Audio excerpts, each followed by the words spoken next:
Welcome to Cine here, where you come for all of your media needs. My name is Ray. It's your boy Nikki Tay. And today, we are reviewing the Netflix original movie, Tao. Julia, don't make me inflict pain. It's terrible. Directed by Federico De Alessandro, starring Maika Monroe, Ed Skrein, and Gary Oldman. So Netflix dropped another movie, Tao, in which a woman is captured and subjected to experimental torture, in which her subconscious is downloaded into a program which is building a AI intelligence for this wealthy billionaire. Now, I don't want to assume Elon Musk is doing anything like this, which this movie kind of directs or hints at, but this is a film in which, some rich white guy is doing whatever he pleases, and everybody else is just meant to suffer this. And it is a tired narrative. White men aren't the enemy. Or are they? We don't know. But in this film, they are.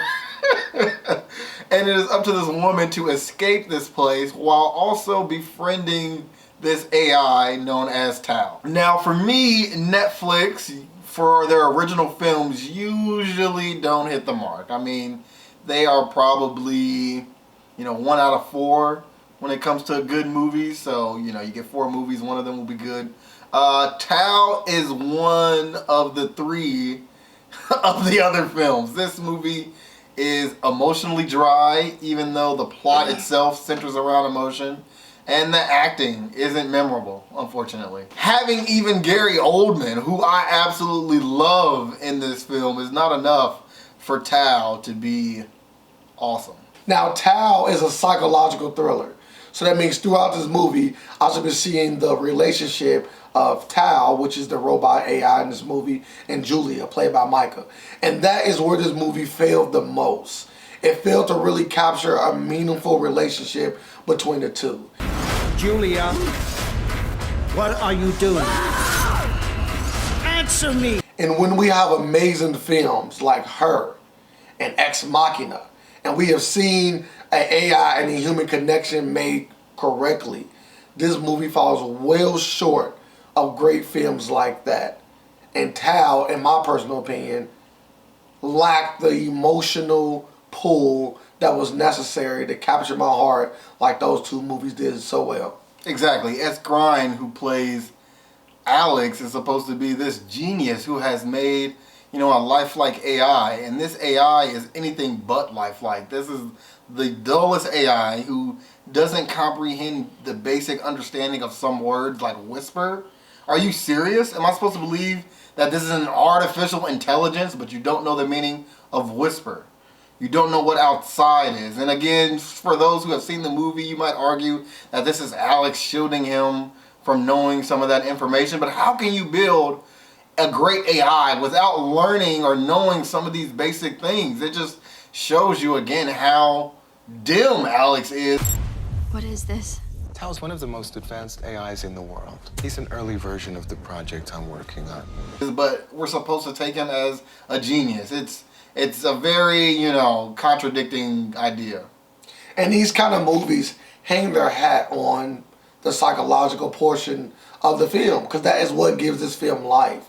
And I'm really telling you, to me, that's what the biggest letdown was. I know I kind of already stated that a little bit earlier, but it starts to make me think about movies like Upgrade, where the AI in that particular movie actually was good for the time that we had. So I really wanted this movie to do well because I like Netflix and I want their original movies to become better. And they put a lot of money into them, so we know that we are getting a lot of high-budgeted movies, but they fail to capture the high-budget attention. Now, the cinematography in this movie actually wasn't that bad. I would probably knock that a lot of the scenes really took place at a dinner table under blue light. I'm like, all right, give me more. Was the budget short? What were you doing? Because I want to see more of what happened at the beginning of the movie with a little bit of the action part of it, but they didn't give me that more towards the film. For me, Tao is another film that, hey, if you watch it, as you're going to sleep on Netflix, then you'll probably fall asleep on it, and it'd be one of those things that you keep trying to watch, and you see it in bits and pieces, but you never see the full thing. I will give it a 5, a flat 5. It's worth trying to watch. It's worth an attempt. But honestly, you don't need to ever pick it up again, even if you fall asleep on it 3 times in a row. Netflix does such a good job at creating original content when it comes to television shows. Hopefully one day they can do a really good job at creating original movies. This movie was not one of them. Tal, as much as I wanted it to be so well done, it fell flat on its face, and I probably would give this movie a flat 5, just like Nikki Tay.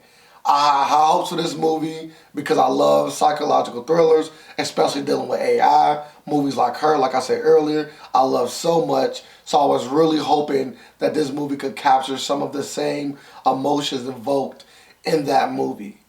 And this movie really felt emotionless. So I definitely would say, in my personal opinion, it's almost not worth checking out, even if you already paying for the Netflix subscription. That completes the movie review for Tal, the absolutely unamazing film. If you saw this movie, please tell us about it. We'd like to hear what you thought about it. I mean, most of you should see it. Again, everybody has Netflix. This is a free film. You don't even have to leave your house to see it. You don't have to, thank God, jailbreak your Fire Stick. We know a lot of you probably still have it in the box. You know, just turn on Netflix, check it out, or don't. Either way. As always, make sure you like, comment, subscribe, hit the notification bell so you can stay up to date with all of our reviewing content. And as always, don't forget, you've seen it here. Julia, where are you?